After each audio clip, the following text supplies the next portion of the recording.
Hi there.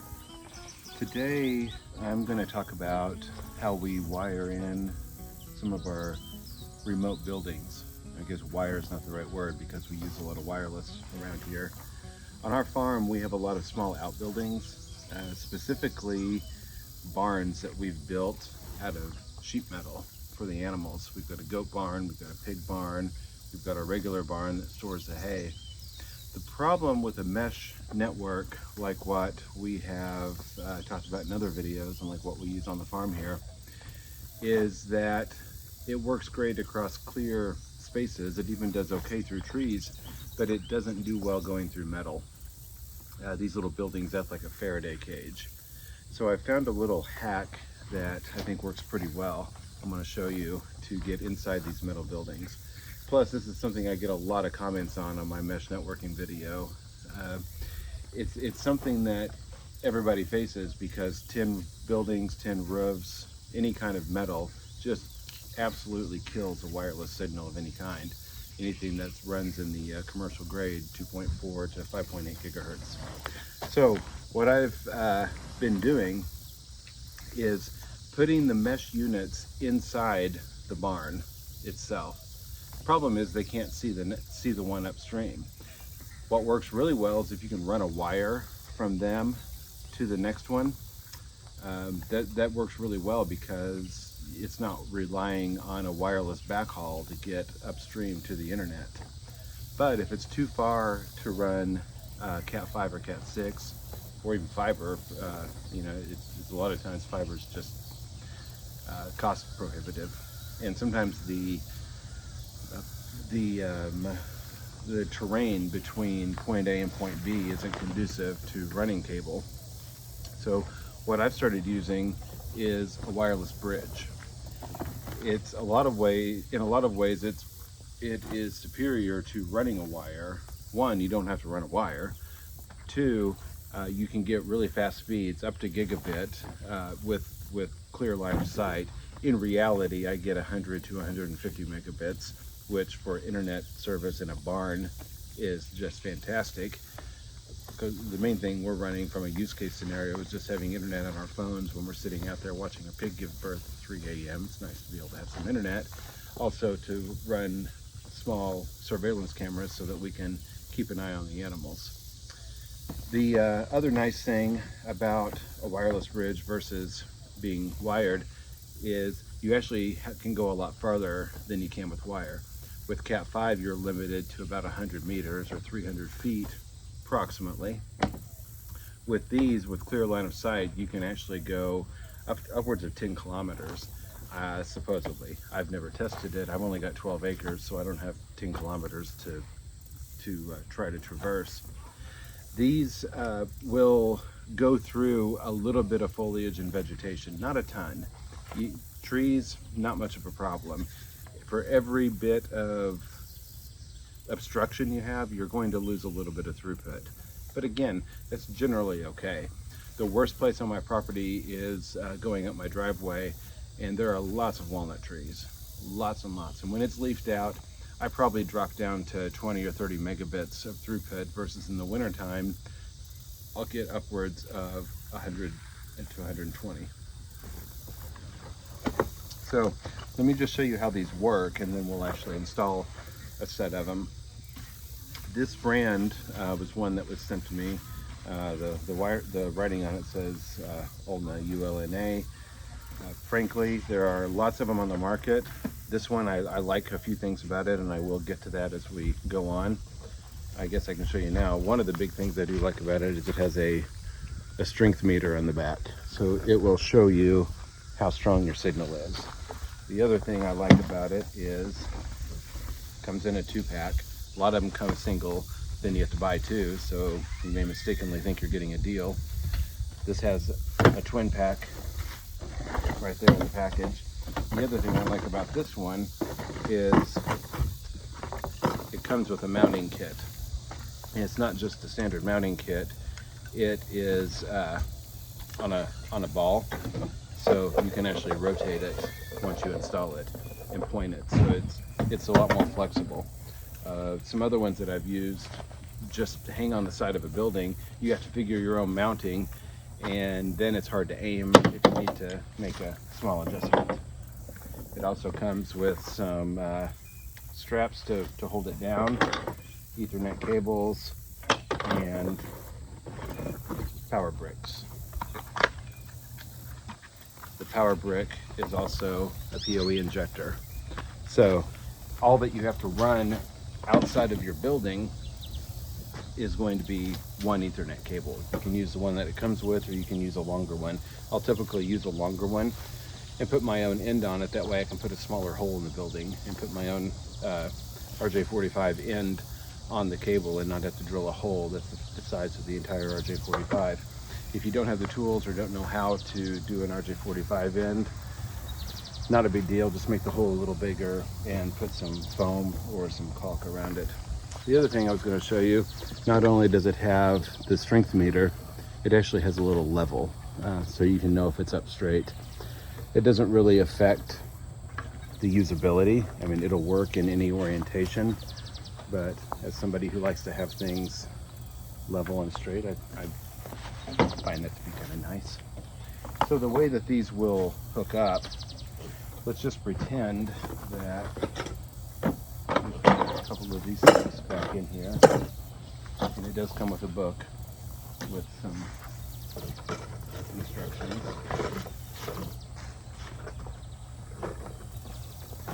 We're going to set these up on opposite ends of this table to represent two different sides of the farm. Let's say that over there, this is where our internet is, and that is where our pig barn is, where we want to get internet.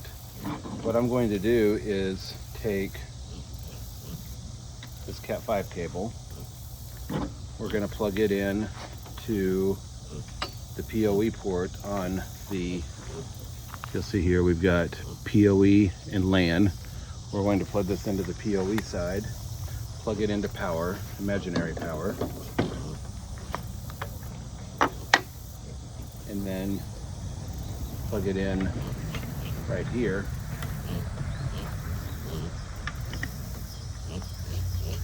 So now once this has actual power to it, this unit will be powered, pointing this way. We would repeat this process over here with its power supply. Plug into the PoE port.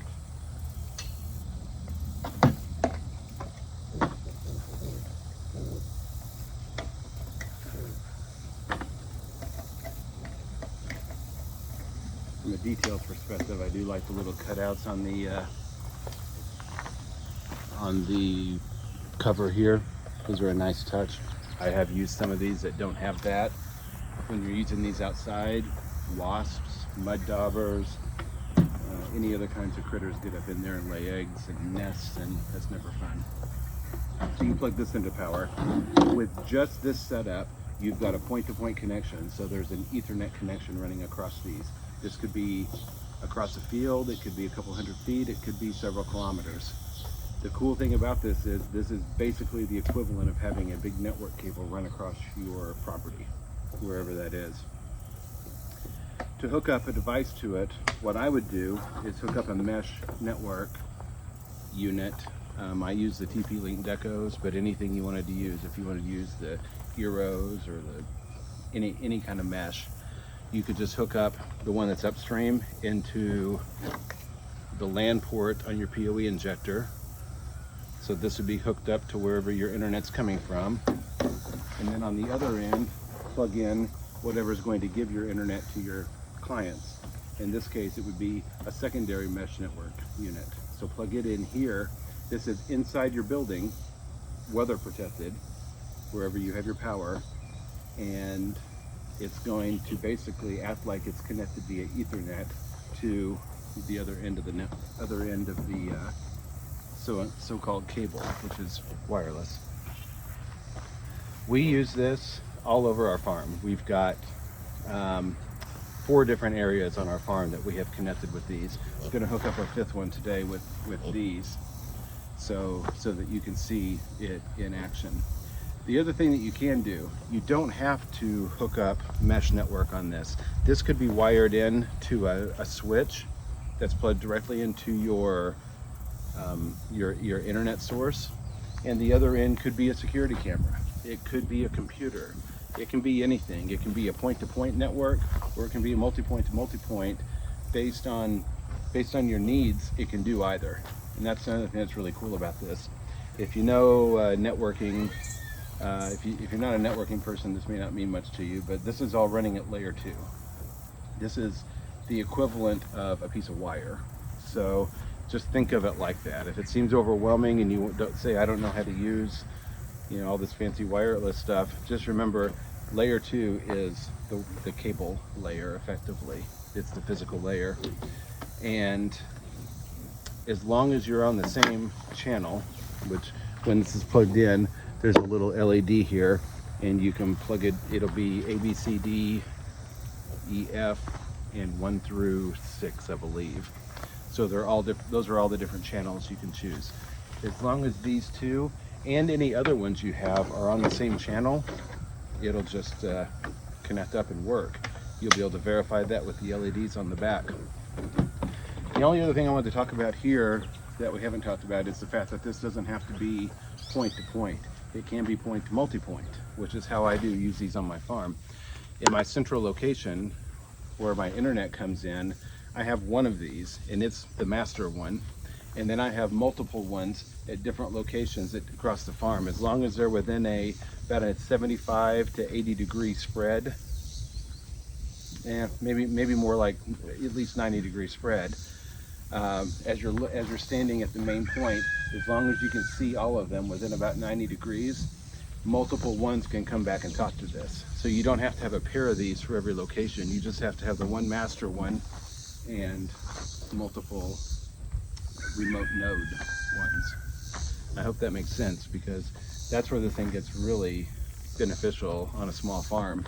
Multiple buildings can all connect back. Really, the only thing that you have to have that a lot of small farms don't have is power in all these locations. Having power in a pig barn or a goat barn that you just stand up all of a sudden sometimes can be the limiting factor. This can be done with solar. Not an expert.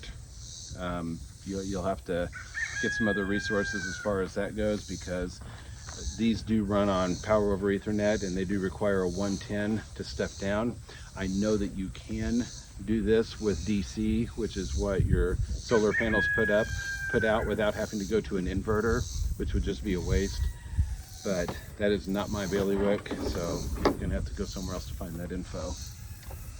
They do pull very little power though, so that is nice. So the next thing we're gonna do is I'm gonna pack this stuff up. We're gonna go hang one of them up at one end of the farm. We're gonna put the other on another and just set up a test link so you can see everything lit up.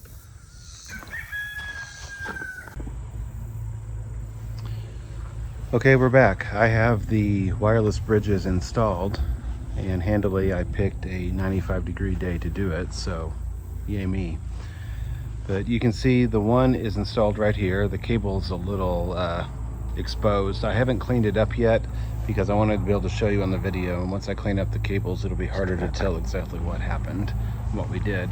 But the cable is that yellow Ethernet cable, and it runs into the barn via this pipe that I put up here. We also use that pipe to hang baskets on during flower season, and it plugs in to the PoE injector, which is plugged in right here. Again, this is kind of a rat's nest, but I didn't want to tidy everything up so much that I couldn't show you what was going on. And then the other end of the Ethernet cable right here plugs in to the Deco device, which this one's a little rough looking because it's been in my barn for a while, or it's been in a different barn for a while. Now that it's in this barn, it's going to be a little better protected. You see it has a green light on it. That means it's connected. As far as it's concerned, it's connected via Ethernet all the way back. So when I run a speed test from here, I'm going to get well over 100 megabits, which is awesome for this big metal Faraday cage of a barn. ultimately I'm going to install it right up there in the doorway, so it'll cover the area surrounding the barn as well as inside the barn with the guest Wi-Fi signal. That way we can get on the internet as well as people that come to our farm to pick flowers, because our flower field's right over here, so it's going to cover that area really nicely. So and I didn't show you, but the other end of it is over there in that building. It's not that far away, but it is running through a couple of trees, so it's a little bit congested by the trees, but ultimately it's just serving as a cable. But that running these was a heck of a lot easier than trenching a piece of Ethernet cable across my flower field, making it pretty and a lot cheaper too, because the copper cable that's shielded is pretty expensive these days. So in closing, I'll say that this thing works pretty well. It was plug and play. The only buttons I had to change one to master, one to slave, which is a toggle switch, and then I had to set them both to the same channel. I set them both to channel C, just randomly. Any of the channels will work, but once I did that, the lights popped right up. It started working. I plugged the far end into my main switch.